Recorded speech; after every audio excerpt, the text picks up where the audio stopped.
Hello, my name is Jennifer Wong. Today we are going to talk about ratio analysis.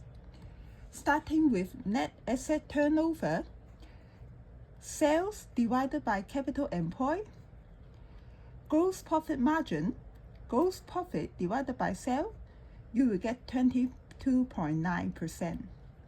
And then net profit margin, net profit divided by sales, you will get 7.7%. And then current ratio, current asset divided by current liability, quick ratio, current asset minus stock divided by current liability, inventory days, stock divided by cost of sales times 365, receivable divided by sales times 365, payable days, payable divided by cost of sales times 365, you will get 68 days. Right? That's it for today. If you like this channel, please like and follow it. Thanks for watching. Goodbye.